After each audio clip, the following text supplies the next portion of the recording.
요시야 왕 나이 26살에 대대적인 종교개혁과 함께 하나님 앞에 유월절을 지키게 됩니다. 하나님 앞에 유월절을 지키는데 이 유월절이 얼마나 성대했는지, 유월절이 솔로몬 시대 이후에 이렇게 유월절을 성대하게 지킨 일이 없었다. 성경은 그렇게 말씀합니다. 그런데 이렇게 성대한 유월절을 지키게 된 가장 중요한 것은 요시야의 마음 가운데 유월절을 회복시키고자 하는 마음이 있었던 거죠. 요시야의 마음속에 유월절을 회복시키고자 하는 그러한 뜨거운 마음이 있었기 때문에 유월절을 회복시키게 되는데, 그 유월절을 회복시키고자 하는 뜨거운 마음은 그냥 마음만은 아니었습니다. 왜냐하면 오늘 성경에 나타난 말씀을 보면 왕이 이 유월절을 위해서 행한 일이 7절 말씀에 나타난 말씀을 보면 요시야가 그 모인 모든 일을 위하여 백성들에게 자기의 소유 양떼 중에서 어린 양과 어린 염소 3만 마리와 수소 3,000마리를 내어 유월절 제물로 주매. 이렇게 왕이 먼저 자기가 3만 마리 양을, 그리고 성경에 3,000마리의 소를 왕이 주어서 유월절을 지키게 하니까 그 뒤에 나타난 말씀도, 방백들도 그렇게 행하는데 8절에 나타난 말씀 보면 이 제물이 양 2,600마리와 수소 300마리를 유월절 제물로 주었다. 그래서 레위 사람들도 그 뒤에 나타난 말씀 보면 양 5,000마리와 수소 500마리를 유월절 제물로 주었다. 이렇게 되어 있습니다. 어떤 일들을 할 때에 누구든지 솔선수범을 해서 앞장서서 일하는 사람이 있어야 그 일이 가능해지지. 더군다나 솔선수범해서 앞장서서 그 일을 행할 때에 그 일은 결국 맨 앞에 우두머리 되는 사람들이 그 일을 솔선수범해서 할 때 그 일이 이루어지지, 맨 앞장서 있는 사람이 말로만 하게 될 때에는 그 일들이 이루어지지 않습니다. 때로는 교회에서 어떤 일들을 행할 때 목사가, 아니면은 교회 당회원들이, 그리고 교회 항존직 직분자들이 솔선수범해서 앞장서서 무슨 일을 할 때 그 일이 되는 거지, 목사가 몰아세운다고 해서 되는 것만도 아니고, 그리고 항존직들이 뒷짐지고 있을 때에, 당회원들이 뒷짐지고 있을 때에 백성들이 자발적으로 무엇을 나서서 일을 하는가? 그렇지는 않습니다.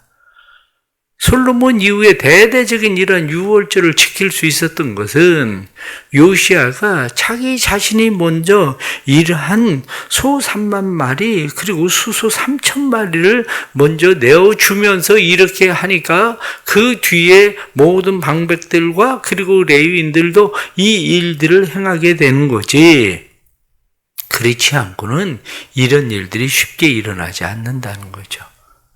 그래서 신앙생활은 누군가가 먼저 시작하는 불쏘시개가 있어야 됩니다. 누군가 먼저 시작하는 마중물이 있어야 됩니다. 이런 불쏘시개와 마중물이 있을 때에 그 일들이 성취되는 거지, 그렇지 않고는 불쏘시개가 없이, 마중물이 없이 그 일들은 이루어지지 않습니다. 결국 그 일은 누가 해야 되느냐? 그 일은 하나님을 사랑하는 뜨거운 열정을 가진 사람, 더욱이 가장 우두머리 되는 사람부터 그러한 일들이 실행되어질 때에 이 일들이 이루어진다 하는 것을 우리가 알게 되죠. 또 여기 성경에 나타난 말씀을 보면 이 일들을 위해서 오늘 말씀에 뭐라고 말씀을 해주고 있느냐 하면 4절에 나타난 말씀을 보면 이 모든 일을 준행해서 너희 족속대로 반열을 따라. 성경 말씀에 5절 말씀에 보면 모든 백성의 족속의 서열대로, 이렇게 족속대로, 서열대로 이런 말씀이 나옵니다. 그 뒤에 나타나는 10절 말씀에도 레위 사람들은 그들의 반열대로 이렇게 성경에 나타나고 있죠. 13절에 나타난 말씀을 보면 규례대로 이런 말씀이 나와요. 족속대로, 반열대로, 소열대로, 규례대로. 이 말들은 하나님의 질서에 대한 이야기예요. 하나님의 일들을 할 때에는 하나님의 질서가 필요하죠.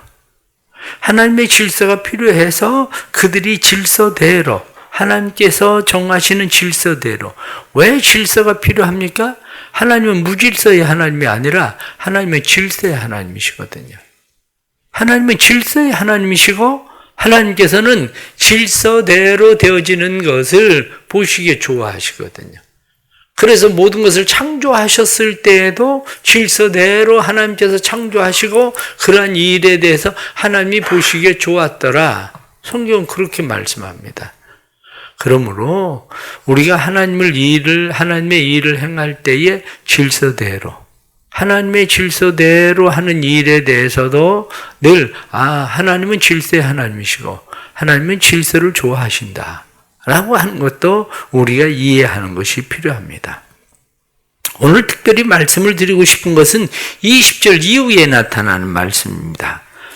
20절 이후에 나타난 말씀, 20절 말씀 보면 이 모든 일 후, 그렇게 되어 있습니다.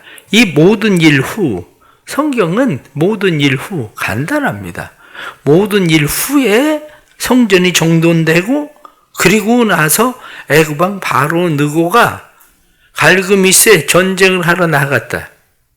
갈그미스에 전쟁을 하러 나가면서 유다에게 이야기하기를 내가 갈그미스에 전쟁을 하러 나가는데 길을 열어줘라.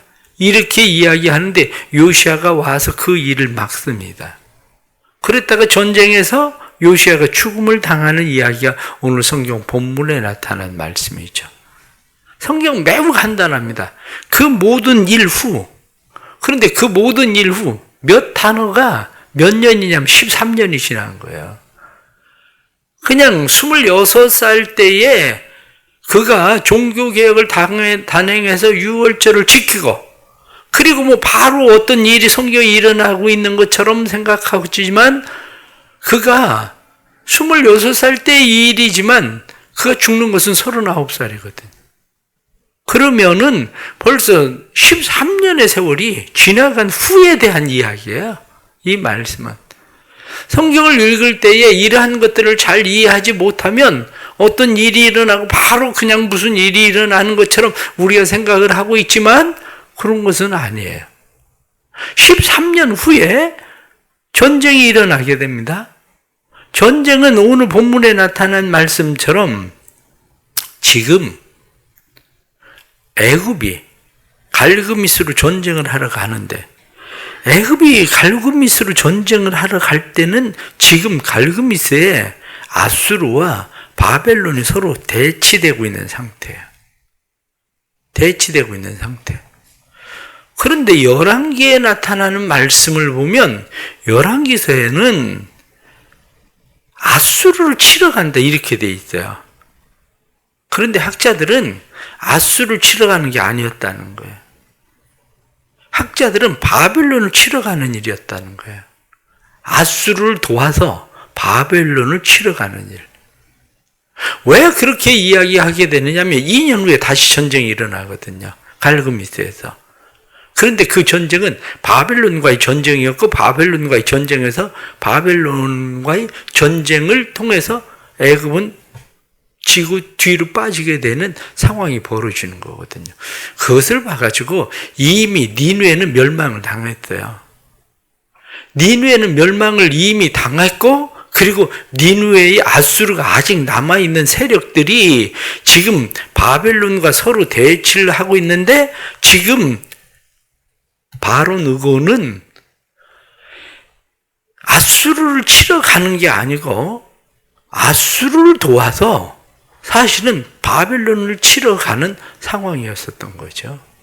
그렇게 보면.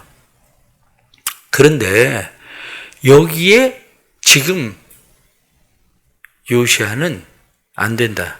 길 못 비켜준다. 이렇게 얘기하는 거죠. 안 된다. 길 못 비켜준다. 그러니까 성경 말씀에 뭐라고 이야기합니까? 나는 그대와 더불어 싸우려고 하는 것이 아니다. 하나님께서 나에게 명령하사 속히 이루라 하셨다. 바벨론과 나 싸우러 가는 거다. 이렇게 이야기를 했다는 거죠. 이렇게 되어지는 상황 속에서 왜 요시야는 전쟁을 하러 나갔을까? 그 길을 열어주지 않았을까? 요시야의 마음 가운데는 분명한 생각이 있었을 겁니다.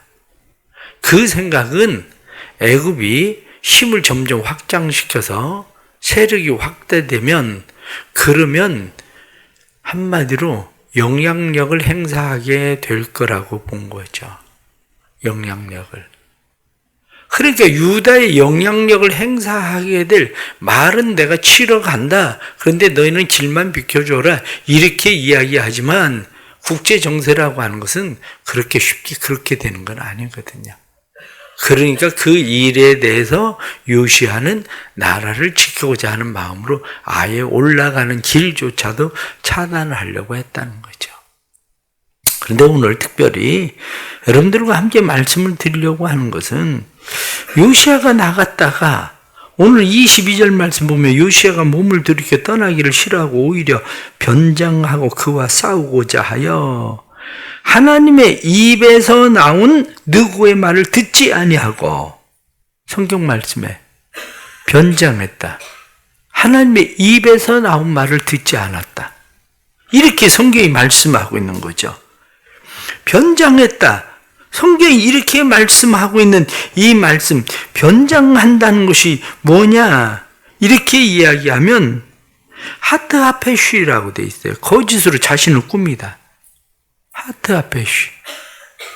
그런데 하나님의 말씀이라고 이야기하는데 요시야가 생각할 때는 하나님이 말씀하려면 나한테 말씀을 하셨어야지 왜 너한테 이야기를 하겠냐? 이런 생각이었겠죠.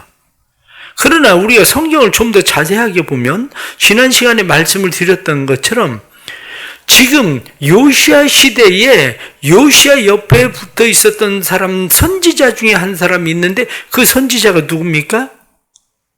그 선지자가 누구냐면 바로 예레미야예요. 그것을 오늘 25절 말씀에 보면 예레미야는 그를 위하여 애가를 지었으며 이렇게 돼 있다고요.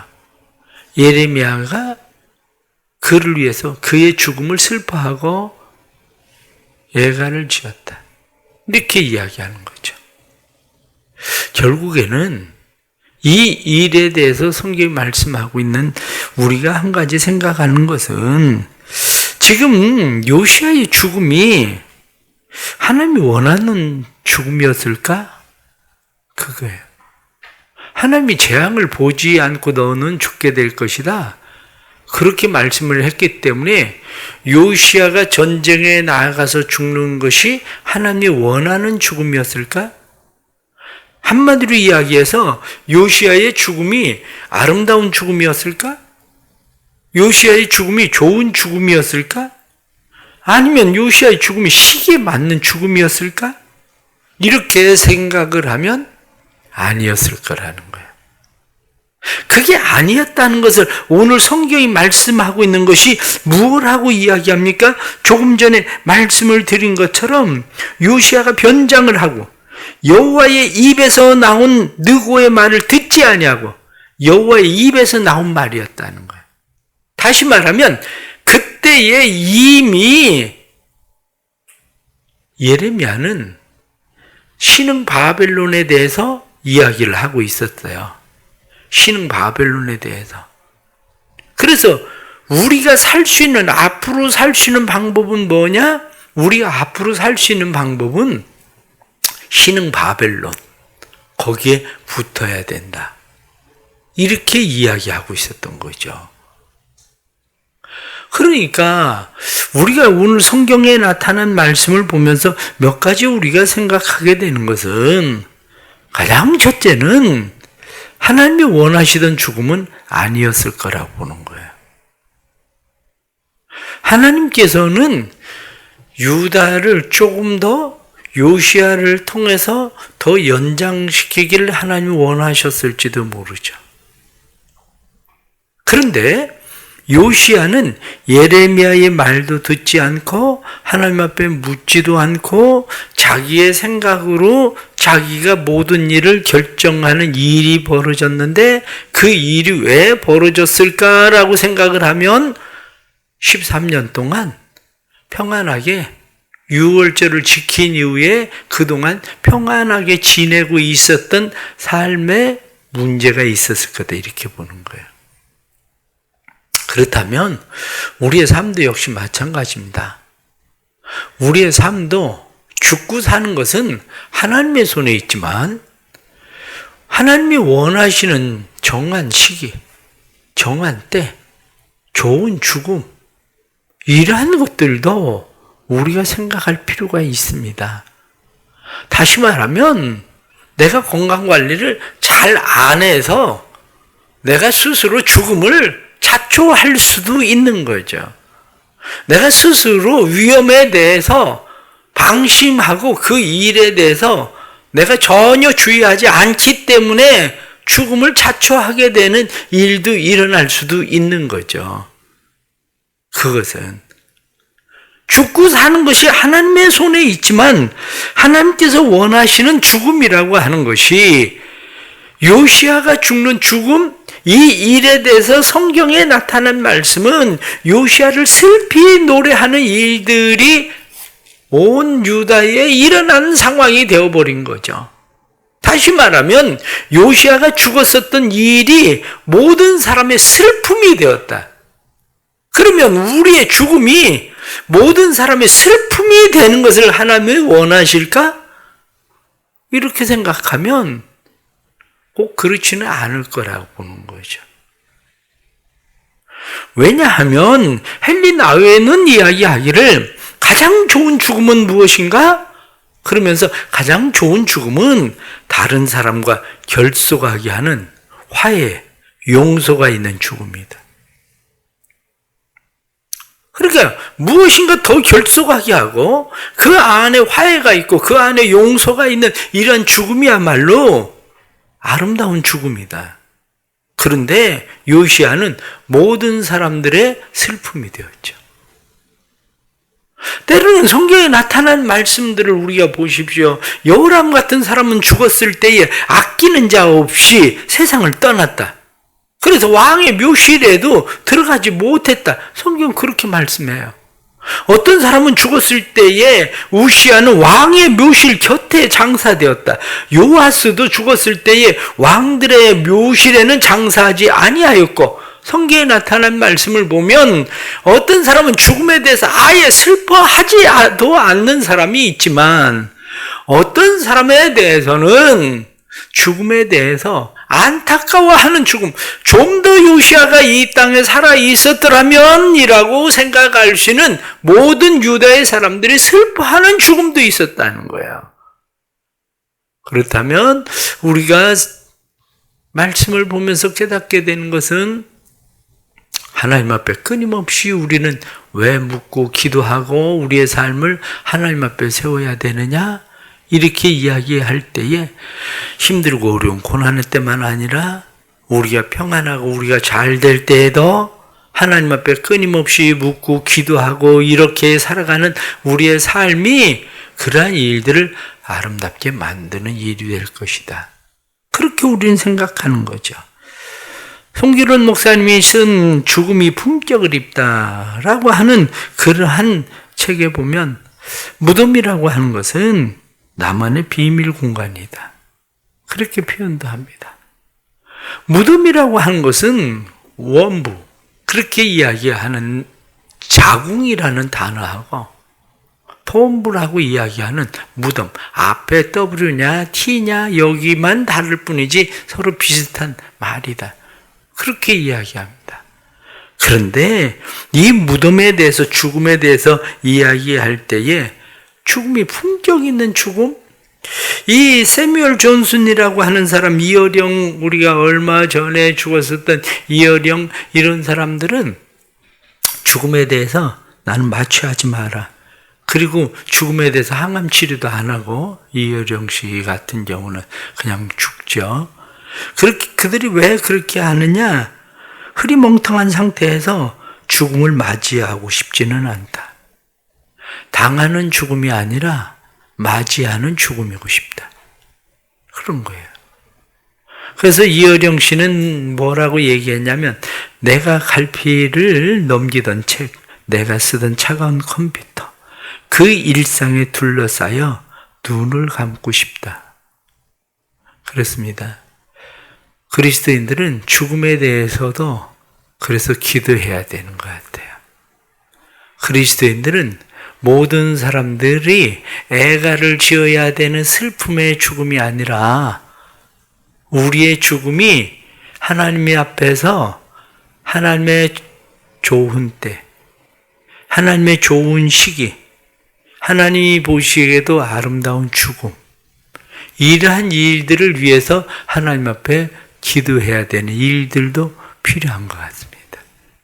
아마 요시야가 하나님 앞에서 예레미야의 말을 듣고 요시야가 그렇게 하나님 앞에 기도하고 마지막 평안할 때도 살았더라면, 자기 자신의 감정 때문에 애굽에 대한 그런 감정으로 인해서 전쟁을 치르는 그런 것이 아니라, 자기를 거짓으로 꾸미고 나가서까지 전쟁을 치르는 그런 전쟁이 아니라, 그가 하나님의 말씀에 좀 더 귀를 기울였더라면 하나님께서 말씀하실 때 너는 재앙을 보지는 않고 죽을 것이라고 성경이 말씀한 그 말씀이 이루어졌을 거예요. 28절에 나타난 말씀을 34장 28절 말씀에 보면, 그러므로 내가 내게 너희의 조상들에게 돌아가서 평안히 묘실에 들어가게 하리니 내가 이곳과 그 주민들에게 내리는 모든 재앙을 내 눈으로 보지는 못하리라 하였느니라. 성경에 나타난 말씀이 그대로 이루어지는 삶을 살았을 텐데, 결론적으로 말씀을 드립니다. 결론적으로 말씀을 드리면, 우리의 살고 죽는 것은 결국 하나님의 손에는 있습니다. 그러나 살고 죽는 것이 하나님의 손에 있다 해도 우리는 하나님이 원하시는 때, 하나님이 보시기에 아름다운 뿐만 아니라 모든 사람들이 보기에 좋은 죽음, 그것을 잘 준비하는 것도 우리가 하나님 앞에서 해야 되는 우리의 일들이다. 이런 거죠. 우리 사랑하는 성도들에게 하나님께서 은혜 주셔서 남은 때를 하나님이 주시는 좋은 때, 하나님께서 보시기에 아름다운 그러한 죽음을 준비하고 하나님 앞에 나아갈 수 있는 그러한 은혜와 축복이 있기를 간절히 바랍니다. 기도하겠습니다. 하나님 아버지, 우리 안에 거하신 하나님을 믿습니다. 우리가 교만에 빠지지 않게 해주시고 우리가 겸손함으로 하나님을 의지하고 하나님을 신뢰할 수 있도록 하나님 도와주옵소서. 힘들고 어려운 고난의 때만 기도하는 것이 아니라 평안할 때에도 하나님 앞에 늘 기도하게 해주시고, 평안할 때 하나님 앞에 기도하는 우리의 삶이 하나님 보시기에 아름다운 삶일 뿐만 아니라 우리의 삶이 하나님이 원하시는 좋은 아름다운 시기에 맞는 그런 죽음을 잘 준비하는 삶도 될 수 있도록 주님 도와주옵소서. 우리의 삶이 죽음을 당하는 죽음이 아니라 죽음을 잘 준비하고 맞이하는 죽음도 되게 해 주셔서 우리의 죽음을 통해서도 모든 사람의 슬픔이 아니라 오히려 다른 사람들에게 결속을 만드는 화해와 용서가 있는 그러한 죽음이 될 수 있도록 주님 도와주옵소서. 오늘도 사랑하는 모든 성도들에게 은혜 베푸셔서 사랑하는 성도들이 새벽에 주께 나와서 기도하는 기도를 들으시고 하나님께서 평안할 때 기도하는 기도에 응답해 주시고 뿐만 아니라 고난 가운데서 기도하는 기도에 응답해 주셔서 사랑하는 가족들, 남편과 자녀들과 그리고 사랑하는 모든 우리의 부모, 형제, 사랑하는 이들의 위한 기도가 하나님 앞에 상달되어 그들에게도 하나님께서 주시는 은혜와 평강이 있도록 도와주옵소서. 또 토요일부터 있을 우리 아동부 유치부 수련회 위에 함께 해주시고 유치부 수련회를 통해서 어린 아이들도 예수님을 만나게 해주시고 구원의 은혜가 그들에게도 임하게 해주시고 수고하고 애쓰며 헌신하는 교사들에게 은혜를 더하시고 이들의 영혼을 사랑하는 뜨거운 마음을 허락하시며 뿐만 아니라 교회 안에 모든 앞으로 있을 수련회에 함께 해주시고 수련회를 통해서 교회가 다시 새롭게 힘을 얻게 되는 은혜가 임하도록 도와주옵소서. 감사합니다. 오늘도 믿음으로 한 날의 삶을 시작합니다. 삶의 믿음의 역사가 일어나도록 도와주옵소서. 예수님의 이름 받들어 기도드리옵나이다. 아멘.